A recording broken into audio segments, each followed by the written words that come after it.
1 Tessalonicenses 5,19,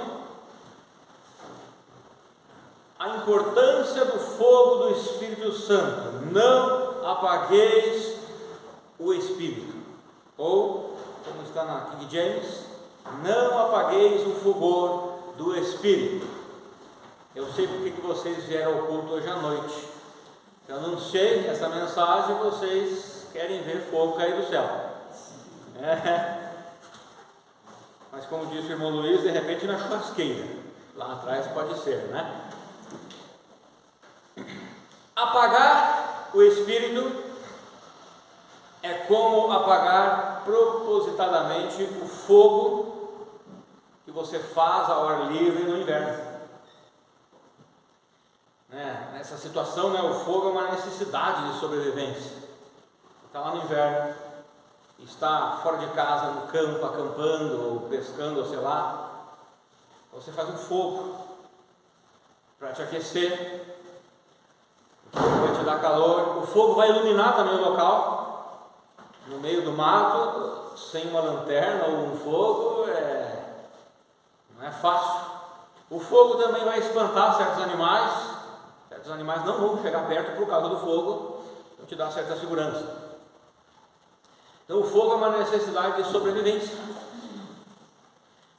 Sem o fogo, as chances de se aquecer no inverno, ao ar livre, são poucas.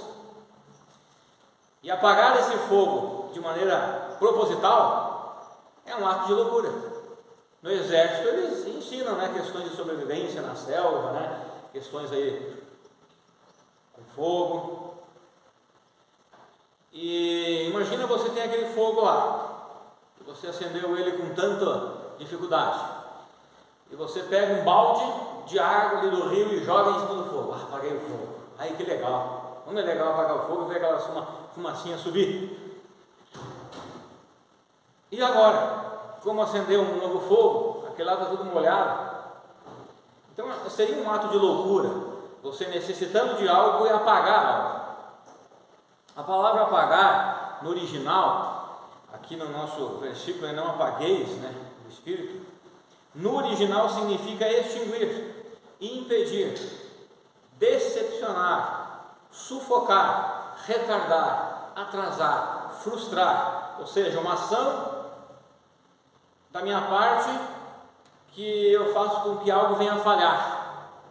A palavra lá do apagar quer dizer isso, é uma ação que eu vou, da minha parte, uma atitude da minha parte, que eu vou fazer com que algo falhe. Então eu vou trabalhar para que o meu concorrente não tenha sucesso, vou trabalhar para que aquela pessoa que eu não gosto não vá para frente na vida, que todos os seus projetos falhem. Eu vou trabalhar para os seus objetivos falharem. A palavra apagar quer dizer isso, lá no original. Eu vou extinguir, ou também impedir, eu vou decepcionar, sufocar, atrasar,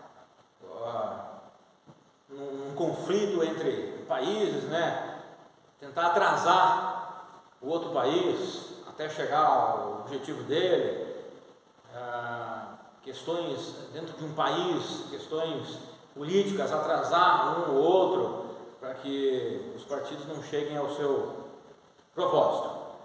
Então apagar o Espírito significa impedir a ação do Espírito Santo na vida do Filho de Deus e através dele. Apagar o Espírito é como jogar água no fogo. É um ato de loucura, porque a vida de alguém depende daquilo. Então, se o Espírito Santo ele é um fogo na minha vida, e o hino que nós vamos cantar no final, adivinha qual é o hino que nós vamos cantar no final? Qual é o nome do hino? Isto, fogo purificador, hino 49. Ele é um fogo purificador que nos purifica, que nos ajuda. Então, ele, como fogo, ele nos dá a luz que precisamos, ele nos aquece, espiritualmente agora falando, ele nos protege dos animais. Então, fazer isso seria também um ato de loucura. Eu frustrar as ações do Espírito Santo na minha vida. É eu impedir o Espírito Santo de agir na minha vida. O Espírito Santo ele deseja controlar a vida do crente. Mas o crente pode resistir à sua obra em sua vida. O crente pode fazer isso.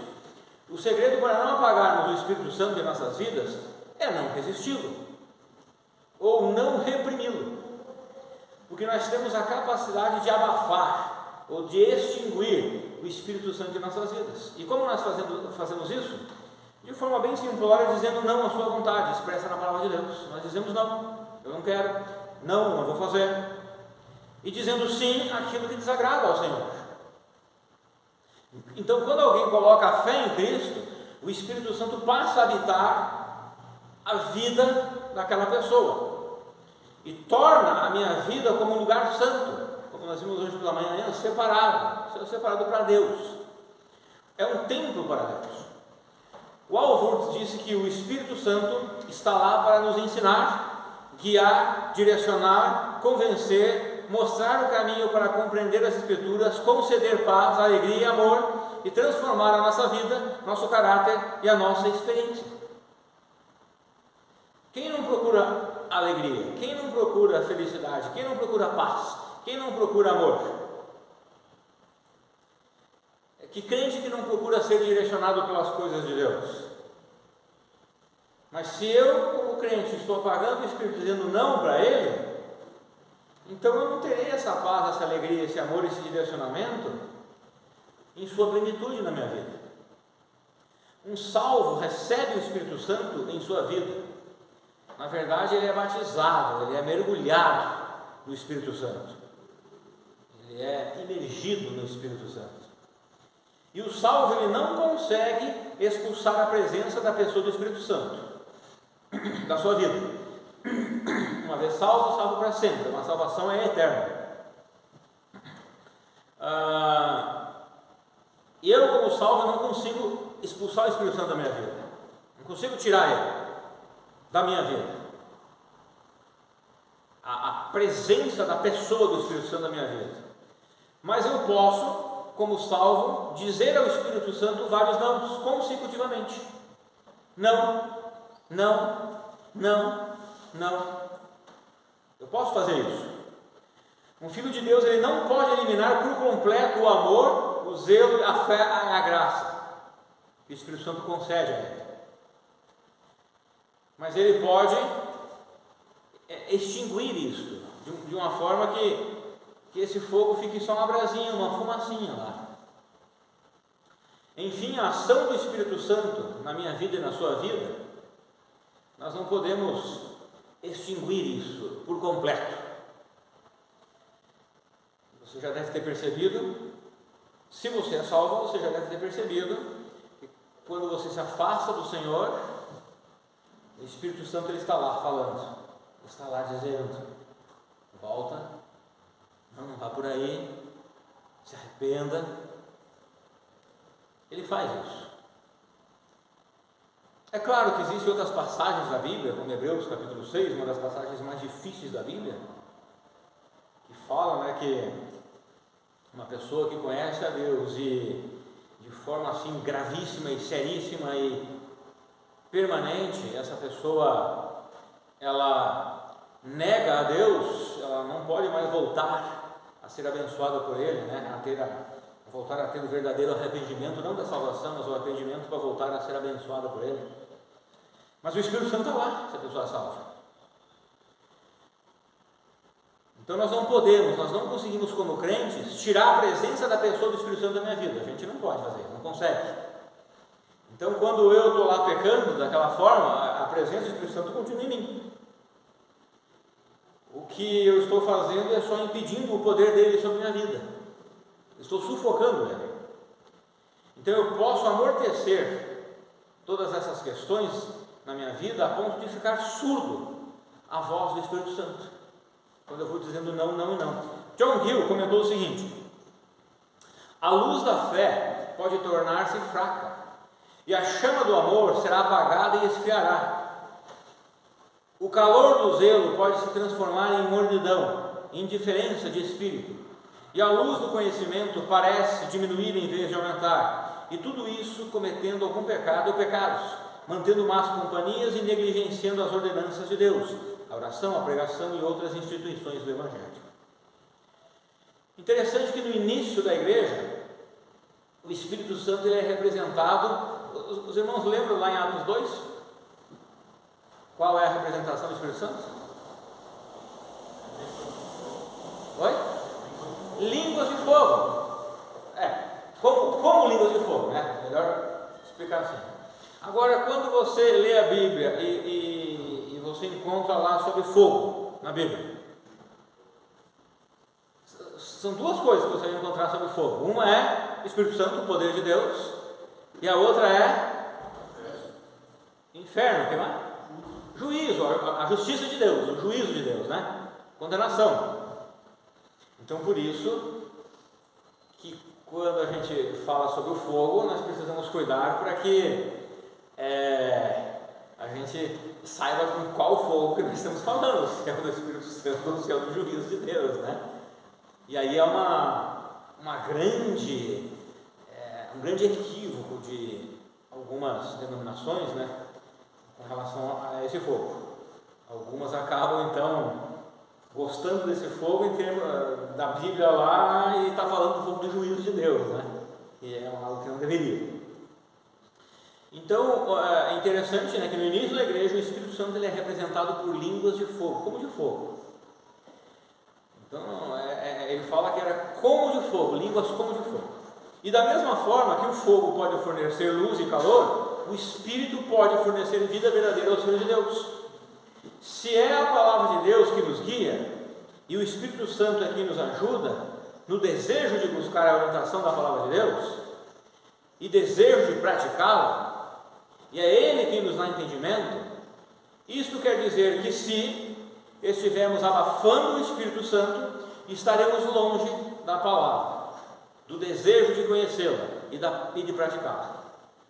Estaremos longe de a entendermos e de percebermos a vontade de Deus para nossas vidas. O Irving comentou o seguinte: quando o Espírito Santo opera em nossa vida, em nossa igreja, há o calor do amor no coração, luz para a mente e energia para a volição, as vontades. O Espírito nos funde para que haja harmonia e cooperação e nos purifica para que deixemos o pecado. Então até aqui, se você já percebeu, é um conflito, é uma luta entre a santidade e o pecado.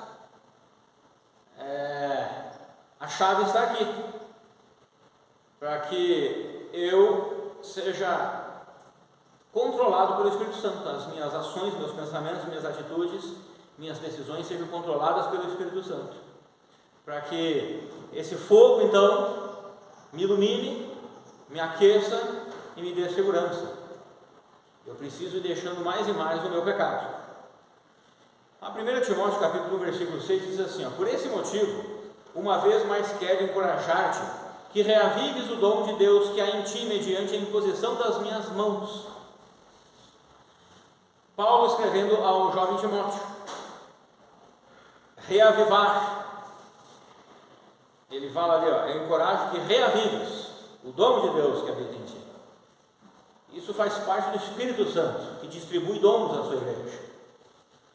E Timóteo, a princípio, então, por esse versículo, ele estava frio. Ele tinha jogado um pouco de água fria no fogo. De água, né, no fogo. Porque Paulo diz, reavive o dom que é de Deus. Então, reavivar aqui significa atiçar uma brasa de um antigo fogaréu para que volte a ser um grande fogo. Então parece que Timóteo havia negligenciado o dom. Parece que no início do dom que ele tinha recebido de Deus, ele estava com toda aquela energia. Ele estava assim, servindo a Deus. Era um fogaréu. E daí aos poucos ele, por algum motivo que não soubemos, foi apagando esse fogaréu e foi ficando pequeno. E Paulo diz, reavive isto. 1 Timóteo 4,14 diz assim, não deixes de desenvolver o dom que há em ti, que te foi outorgado por mensagem profética com imposição de mãos por parte dos presbíteros. Então, reafirmando, 1 Timóteo 1,6, depois 1 Timóteo 4, 14, Paulo reafirmando no final da carta para Timóteo: olha, lembra que eu falei lá no início da carta? Vou repetir aqui: não deixes de desenvolver o dom que há em ti. Então, eu como crente recebo o Espírito Santo. O Espírito Santo, ele concede dons, ou um dom pelo menos, a cada um dos seus filhos. E eu não praticar esse presente que Deus me dá para a edificação da igreja é uma das maneiras também de sufocar o Espírito. Então não é só o dizer não às coisas da vontade de Deus e o sim às minhas vontades, também não é só através de ter atos pecaminosos, atitudes pecaminosas cada vez mais, mas também de não realizar, de não praticar esse dom que Deus me deu. Então, assim, o Espírito Santo, ele é um presente de Deus enviado aos seus filhos e vindo em nome de Jesus. João 14, 26 diz: mas o advogado, o Espírito Santo, a quem o Pai enviará em meu nome, esse vos ensinará todas as verdades e vos fará lembrar de tudo o que eu vos disse. Então não despreze este presente, não ignore este presente, use esse presente para o seu próprio benefício, porque esta é a vontade de Deus. De certa forma, o Espírito Santo assumiu o lugar de Cristo nesse mundo depois que ele partiu. Agora é o Espírito Santo que nos ilumina, que nos conforta, que nos ajuda, que nos orienta, que nos traz a paz e a alegria, que fortalece a nossa fé e etc. Ele tomou o lugar de Cristo, ele está fazendo aquilo que Cristo fazia, porque Cristo partiu. Lucas 24, 32 diz assim: e questionaram-se entre si: porventura não nos queimava o coração quando ele, durante a nossa jornada, nos falava, quando nos explicava as Escrituras? Lembra desse texto? Os dois servos, de Cristo, depois que Cristo ressuscitou, Cristo então ele aparece para esses dois discípulos. Eles estavam a caminho da cidade de Emaús. Cristo aparece, mas eles não reconheceram que era Cristo. Então lá no final, quando eles sentaram numa mesa lá, Cristo então desapareceu, e daí que eles foi dado entendimento para que eles soubessem que aquele que estava com ele durante todo o caminho era Jesus. E daí eles falam para o outro: olha, o nosso coração não estava queimando quando ele, durante a nossa jornada, durante o nosso caminho, a nossa caminhada, quando ele falava, nos explicava as Escrituras, Então, ele é Cristo mesmo. Enquanto Jesus ensinava as Escrituras para eles, o coração deles ardia, o coração deles queimava. Hoje quem faz isso é o Espírito Santo. Então o seu coração está queimando, está ardendo, no bom sentido, E quando se fala em coração, muitas vezes a Bíblia fala em coração, ela está se referindo à nossa vida por completo, à nossa mente, nossos desejos, nossas vontades, nossos sentimentos. Quando eu estudo a palavra de Deus, o Espírito Santo fala no meu coração, eu fico emocionado, meus sentimentos eles começam a borbulhar. Tem vezes que eu, lendo a palavra de Deus, tenho vontade de chorar, tem vezes que eu tenho vontade de orar e pedir perdão, tem vezes que eu tenho vontade de orar e enaltecer o nome de Deus. É o Espírito Santo que faz isso. Ele faz com que nossos corações queimam ou ardam quando ouvimos a sua voz, nos assegurando, nos certificando, nos dando certeza da palavra de Deus. Você já sentiu seu coração arder ou queimar pela ação do Espírito Santo em sua vida? E qual é o nome da obra que o Espírito Santo está operando em nossas vidas? Santificação. O Espírito Santo deseja que cada um de nós se separe mais e mais do pecado e se aproxime mais e mais do Senhor. Ele quer que sejamos santos. O próprio Senhor Jesus desejou isso para cada um de nós. 1 Pedro 1,15-16 diz assim: porém, considerando a santidade daquele que vos convocou, tornai-vos da mesma maneira santos em todas as vossas atitudes, porque está escrito: sede santos porque eu sou santo. O nosso Senhor está dizendo: Rafael, sede santo, porque eu sou santo. Sede igual a mim. Então ele diz isso para cada um de nós. E é o Espírito Santo que trabalha incansavelmente para que você peque cada vez menos e para que você anseie, deseje por Deus e pelas coisas de Deus cada vez mais. É o trabalho dele. Sabe, aquela vontade que eu tenho de servir mais a Deus. Eu estou com uma vontade de pregar a palavra de Deus, estou com uma vontade de anunciar o Evangelho para alguém, estou com uma vontade de servir voluntariamente, estou com uma vontade de orar a Deus e de cantar ao Senhor, estou com uma vontade de ajudar aquele irmão que está passando por dificuldades. Isso não vem de mim, isso não vem de você. Se o Espírito Santo não colocar isso em nós, por conta própria nós não conseguimos ter. Porque quando o pecado entrou no mundo, ele eliminou tudo isso das nossas vidas. O homem é totalmente depravado. Depravado no sentido de que ele não, por conta própria, ele não consegue buscar a Deus, por conta própria, ele não consegue fazer coisas boas que agradem a Deus. Então, se o Espírito Santo não trabalhar na minha vida para que eu deseje ser assim, ser um servo, eu não consigo ser por conta própria. Eu não consigo ser pelos meus próprios pensamentos ou planejamentos, eu nem consigo pensar dessa forma. É o Espírito Santo que coloca esse desejo no meu coração. Ele rasga, abre meu coração, vai lá e enfia esse desejo no meu coração. É Ele que coloca pensamentos bons na minha mente. Então, pensando dessa forma, eu preciso não apagar o Espírito Santo, mas acender ele, reavivar ele na minha vida. Eu não sei, cada um de vocês, onde você se encontra nesse momento, mas se você se encontra numa posição em que tem um foguinho, uma fumacinha, uma brasinha só, siga o conselho de Paulo. Reavive o dom que há em ti.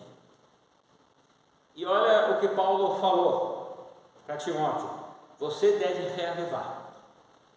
O que isso quer dizer? Quer dizer que o Espírito Santo já estava lá, dentro de Timóteo, o Espírito Santo já estava querendo agir, mas de alguma forma, não sei o que estava acontecendo com Timóteo, ele estava restringindo, sufocando o Espírito Santo.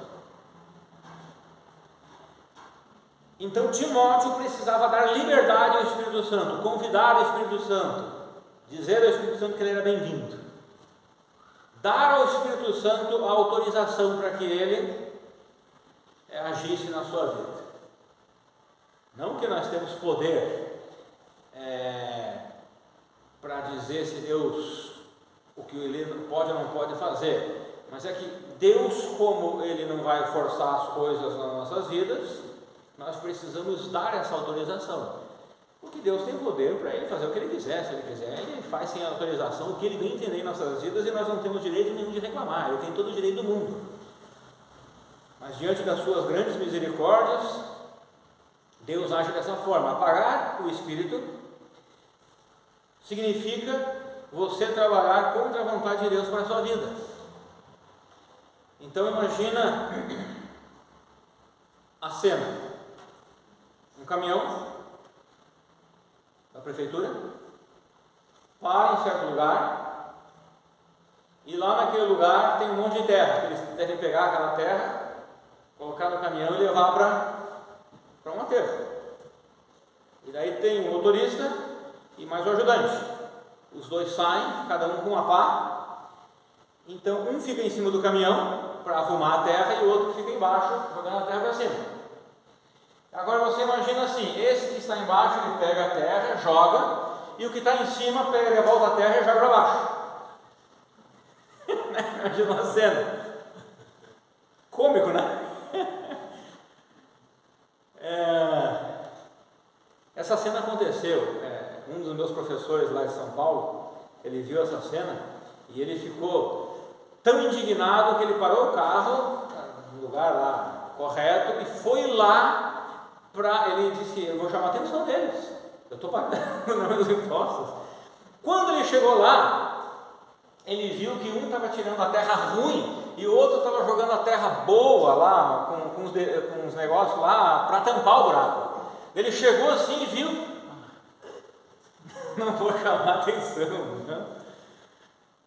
Vocês já imaginaram coisa ali, né? Um brigando com o outro. Mas, irmãos, o que eu quero dizer com essa cena é que nós fizemos assim muitas vezes, o Espírito Santo trabalhando a nosso favor e nós trabalhando contra ele.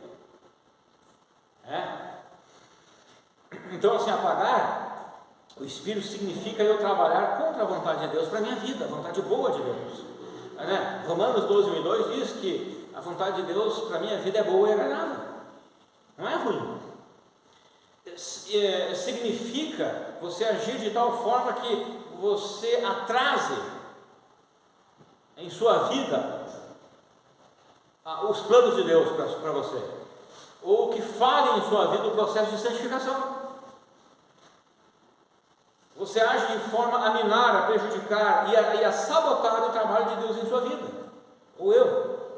No Dicio.com, sabotar significa danificar propositadamente e criminosamente instalações ferroviárias, industriais, militares, etc., para impedir, retardar ou interromper o seu funcionamento. Aquela palavra apagar, no original grego lá, do não apagueis o Espírito, quer dizer isso aqui: sabotar, com o objetivo de interromper ou de atrasar o trabalho. Então, isto é não deixar com que a transformação que o Senhor deseja fazer em minha vida, de se parecer menos com o mundo e mais com a imagem de Deus, seja desenvolvida em minha vida. Alguém disse que apagar o Espírito é insistir no seu próprio pecado. Então, o Espírito Santo leva um crente a gostar e amar das coisas que Deus gosta e ama. Olha que interessante aqui, Isaías 3,3. Vou pedir para você abrir lá, por favor, aqueles que podem e desejam. Isaías 13,3. Olha que interessante esse versículo. Isaías 13,3. Só agora eu lembrei de ligar o microfone. Agora vocês, todo mundo me olhou aqui, né? Eu já estou quase no final da mensagem e lembrei só agora de ligar o microfone, né? Abaixa um pouquinho ali, por favor, Mateus. Quer dizer, eu lembrei não, o Mateus me lembrou. Ok, um pouquinho mais alto, pode ser? Aí tá bom, né? Ok. Muito bem, quem estava dormindo acordou agora. Vou fazer assim sempre. Vamos combinar assim. Tá joia então. Quanto a mim, eu mesmo ordenei aos meus santos e valentes para executarem a minha ira. Portanto, eis que já convoquei meus guerreiros, os que se alegram com o meu triunfo. É uma profecia lá em Isaías, mas olha que interessante o que Deus está falando. Eu já convoquei os meus guerreiros. Quem são os guerreiros de Deus? Conforme o versículo? Certo, mas o que esses guerreiros o que eles gostam? Está em outra tradução? Deixa eu ver na outra tradução. Leia na área aí alguém, faz favor. Eu dei ordens aos meus consagrados, sim, chamei os meus valentes para executar a minha ira, os que com exultação se orgulham. Ok, tá, vamos lá. Consagrados, a palavra santificados, consagrados. Na King James está os que se alegram com o meu triunfo, ou os que se orgulham. Parou no orgulho, né? É um orgulho santo nesse caso. Se orgulho do quê? Se orgulham no triunfo de Deus. Então vamos colocar como King James. Já convoquei os guerreiros. Quem são esses guerreiros? São homens que eles se alegram com a vitória de Deus. E eu lhe faço uma pergunta: você se alegra com a vitória de Deus? Você se alegra com a justiça de Deus? Um crente, o Espírito Santo leva um crente a se alegrar com a vitória de Deus sobre o mundo, sobre a sua vida. O Espírito Santo é quem traz uma tristeza que se origina de Deus, ou seja, É Ele quem traz o verdadeiro arrependimento aos nossos corações. Então, um crente, ele vai amar, ele vai gostar que Deus triunfe na sua vida, que Deus vença na sua vida, que Deus ele seja vitorioso na sua vida. Ele vai gostar disso. Ele se alegra com as vitórias de Deus. Então ele vai se esforçar para deixar o Espírito Santo trabalhar na sua vida, porque o Espírito Santo vai me levar a eu ter uma vida submissa a Deus. E eu ter uma vida submissa a Deus é vitória de Deus sobre a minha vida.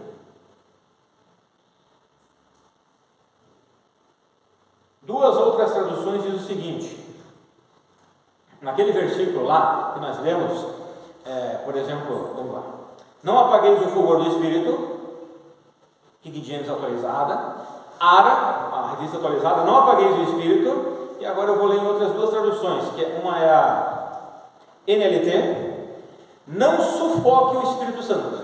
Interessante. Na West, pare de sufocar e suprimir o Espírito. Interessante também. Então é interessante a palavra sufocar aqui, porque eu posso imaginar uma pessoa sufocando outra com as suas mãos, até que ela não consiga mais respirar. Ou posso também imaginar uma semente que germina, mas logo ela acaba secando, porque ela é sufocada pelas ervas daninhas. Você já imaginou uma pessoa com as duas mãos no pescoço da outra, sufocando ela, diminuindo aqui a capacidade de passagem de ar? Você já viu uma semente de milho, de feijão, nascer no meio de ervas daninhas? Um monte de ervas daninhas sufoca, não pega sol,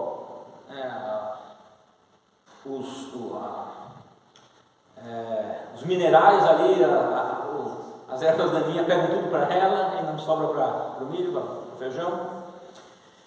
Isaltino comenta da seguinte forma: a falta de perdão entre os crentes, da alegria íntima de ter sido salvo por Cristo, das orações diárias, de uma atitude de gratidão a Deus. Lembra que nós estudamos semana retrasada, foi no capítulo 18, né? Na semana retrasada, estudamos por que um crente deve ser grato a Deus. Então aqui Isaltino, esse pastor, está comentando, né? Que a falta também de gratidão, uma atitude de gratidão a Deus, mesmo em meio às dificuldades e tribulações da vida, a falta do aprendizado e a falta da expressão da palavra de Deus na minha vida, e do uso dos dons espirituais em benefício do corpo de Cristo, e a falta do envolvimento com o que a falta de tudo aquilo, mas o envolvimento com o que é pecaminoso, são demonstrações claras de que o cristão está ofuscando o brilho, o poder do Espírito Santo em sua vida. Espírito no grego é pneuma, que significa sopro de ar. Então, lá em Atos 2, o Espírito é visto como fogo, língua de fogo. Mas a palavra Espírito é pneuma no grego, que quer dizer sopro de ar. Pneumática, por exemplo, usada na engenharia. Pneumatologia, o estudo do Espírito Santo na teologia. Então, é um sopro de ar. Então, sufocar o Espírito é a mesma coisa que estrangular algo, fazendo com que a passagem de ar diminua até cessar por completo. Sendo assim, nós podemos matar a ação do Espírito Santo em nossas vidas por asfixia, que é a morte por falta de oxigênio.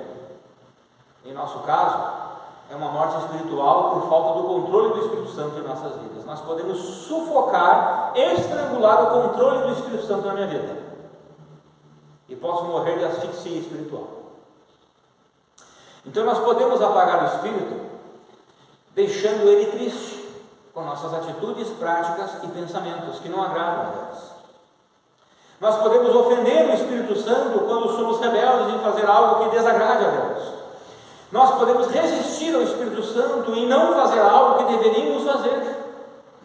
Não sermos voluntários na obra de Deus, não cooperarmos com a obra de Deus, não proclamarmos o Evangelho da Salvação, não financiarmos a obra de Deus, não ensinarmos nossos filhos no caminho de Deus e no desenvolvimento de talentos para servir a igreja local, etc. Um parênteses aqui: vocês que têm filhos, Vocês têm preparado eles para servirem na igreja local? Vocês têm incentivado os seus filhos para aprenderem talentos, para se esforçarem com talentos, para servirem futuramente na igreja local? Porque eu me vou, você se vai.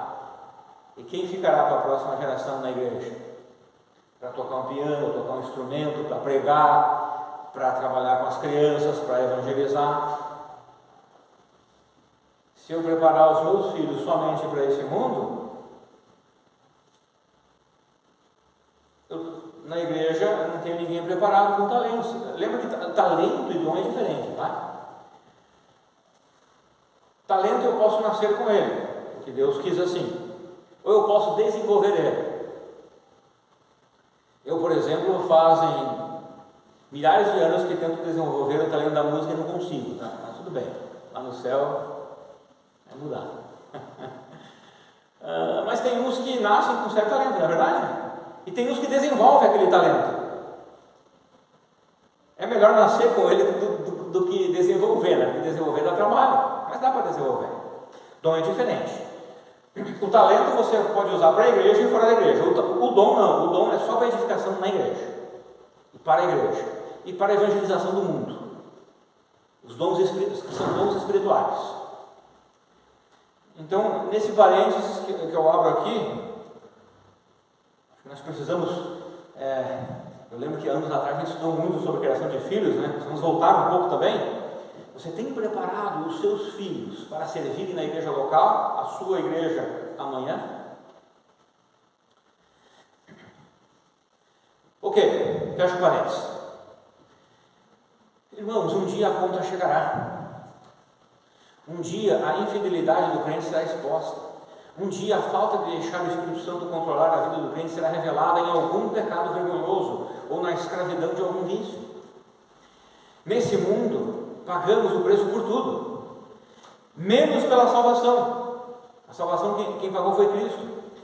E por pagarmos um preço por tudo, logo virá a cobrança de não crermos no Espírito Santo que habita em nossas vidas da forma que deveríamos crer. Vernon McGee escreveu o seguinte: acho que o Espírito Santo se cansa de você e de mim. Interessante o que ele fala, né? Mas ele é paciente conosco. Graças a Deus por isso. Quando estamos fora do curso, ele soa o alarme e aciona a nossa consciência. Podemos ignorar a advertência, mas o fazemos em nosso próprio prejuízo. Isaías 63, 7 a 10. Vá lá nesse texto, por favor. Isaías 63, 7 a 10. Você estava lá antes? Então, está perto. Isaías 63, 7 a 10. Agora, pois, hei de proclamar a bondade de Yahvé, o Senhor. Falarei dos seus portentosos feitos. Darei louvores por tudo o que o Senhor fez por nós. Sim, de quanto bem Ele proporcionou à nação de Israel, de acordo com o seu amor misericordioso e a grandeza da sua compaixão e bondade. Ora, sem dúvida eles são o meu povo amado, declara Ele. São os filhos que não serão desleais, não me trairão. E assim Ele se tornou o Salvador deles.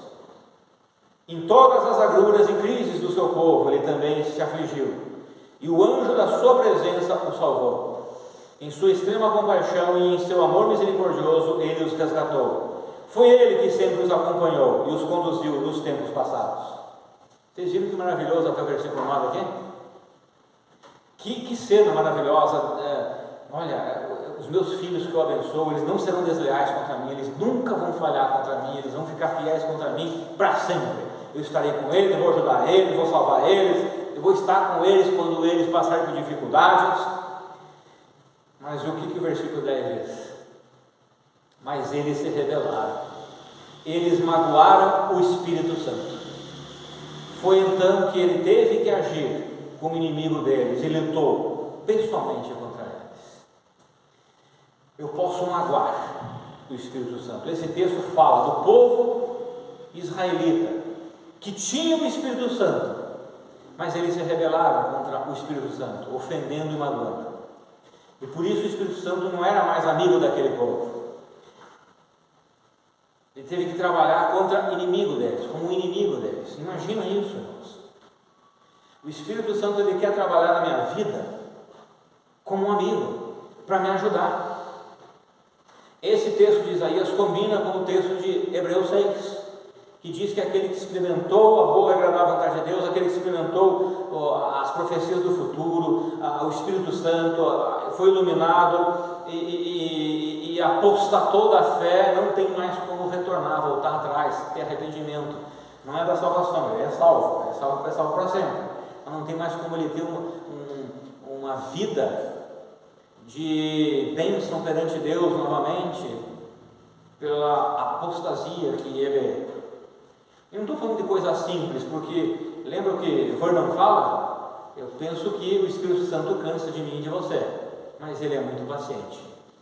Só que chega um momento que provavelmente essa paciência ou a gravidade é tão grande, eu sou tão teimoso em continuar no erro, e chega um momento que então chega um momento que Romanos capítulo 1 e capítulo 2, onde diz que uma das piores coisas é Deus entregar o homem ao seu pecado. Ele faz isso então até com os crentes. Vou te entregar os seus pecados, você é dele, viva para eles. Isso é terrível. É uma triste realidade, porque isso ainda acontece nos dias de hoje. Várias vezes, né? Isso acontece na vida de crentes. Muitas vezes ouvimos pregações, ouvimos mensagens, e há crentes que não levam a sério, mas as mensagens são de Deus, são da palavra de Deus, não são palavras do pregador em si, são palavras da Bíblia, e não são controversas. Podem ser palavras polêmicas, mas não são duvidosas, são objetivas. Mesmo assim, muitos não levam a sério, mais tarde colhem as consequências. Então, irmãos, não apagar o Espírito significa saciá-lo. Isso quer dizer que devemos fazer todas as suas vontades. Você já não disse assim: aquele pai ou aquela mãe faz todas as vontades do seu filho, vai virar uma coisa, né? Porque não é assim que se faz com o filho, não se faz todas as vontades. Mas no caso do Espírito Santo, a gente precisa saciá-lo, a gente precisa fazer todas as suas vontades.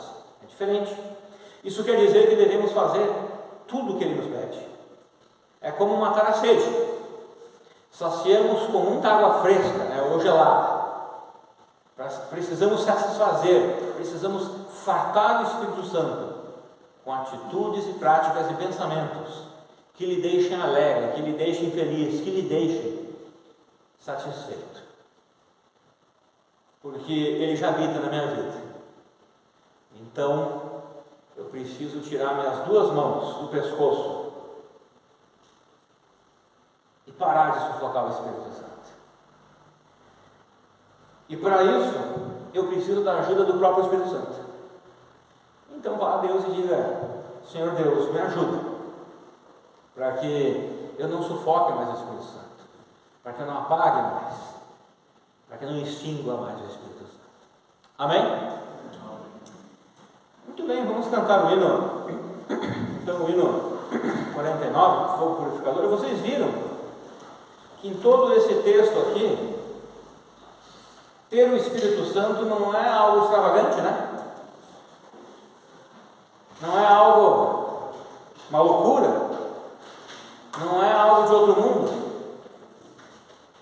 Vocês perceberam que, conforme esse texto que nós lemos, ter o Espírito Santo na minha vida, o sinal de ter o Espírito Santo na minha vida é agir em santidade, é agir longe do pecado. Nós precisamos passar esse tipo de ensinamento para muitas igrejas que nem sabem, que nem conhecem isso, e pensam que é de outra forma extravagante.